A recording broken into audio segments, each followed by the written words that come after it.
So we're here to solve this Tetrominous by Joseph Howard called Cyclops. I'm going to turn on for this solve the surface mode so I can do a little bit of coloring just to give you some look ahead of some of these shapes. The O's at the start are pretty easy to place. What I really wanted to do was start to think about these other letters, and the Y's are actually pretty interesting at the start. I actually have one more I can fully place, which is this P shape, so we'll put that in.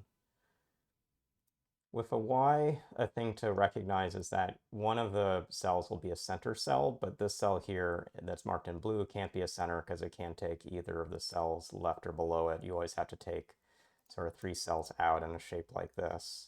So when we eliminate both the 2 cells on 2 edges, we can't do it. In the same way, this Y can't be a center part of a Y shape. It's got to be coming into another option. What we'll see is what that means is this Y can't come down here because this can't be a center cell. It can't come over to the right because it would put in this shape, but you'd isolate a cell. And so this Y must come up into the left and would then form this shape, or it comes up into the right and that would then form this shape. And in both of those cases, this cell will be part of the same Y, and so we can mark that in.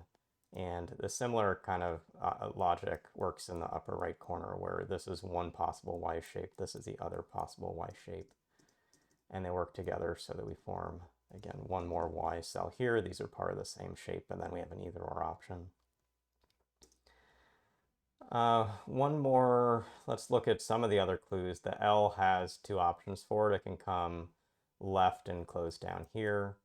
It can separately take these cells, so not so much more we can do for that. This S can't come immediately to the left. That would force this S shape right now on the stage of the grid and would take this blackened cell. So this S comes down here, and then it has 2 options. It can take these cells, or it can take these cells. And this is one of the 2 places at this stage of the grid I think you can do some different deductions. So I'll start with a deduction from this S, and then show you a different way to make progress. But I think there are 2 ways to work through the sticking points, and they each work with one of these shapes and the options of an either or Y.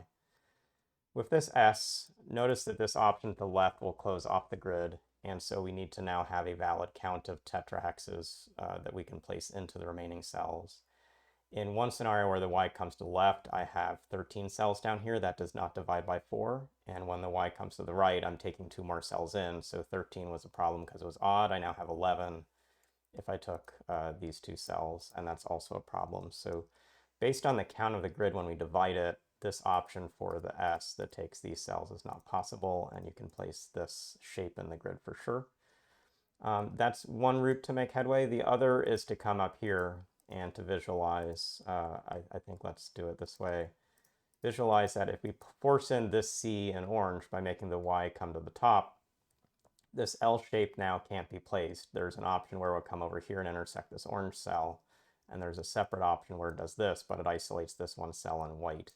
And so this is also an invalid pattern, and recognizing it's an invalid pattern, we can go through and see that this Y must come down. And so the 2 things to notice, either this Y is down or this S is to the right, but either of those deductions should be enough to get you through to the finish of the puzzle. We'll mark in first this forced Y. That puts in this C shape. This now has a cell coming into this space, which is going to kill the Y shape that looked like it went to the left down here. So this is the one that's going to go to the right. This P is going to come in here. This is starting to form a C shape, so it can't take this. It can't take one more cell here.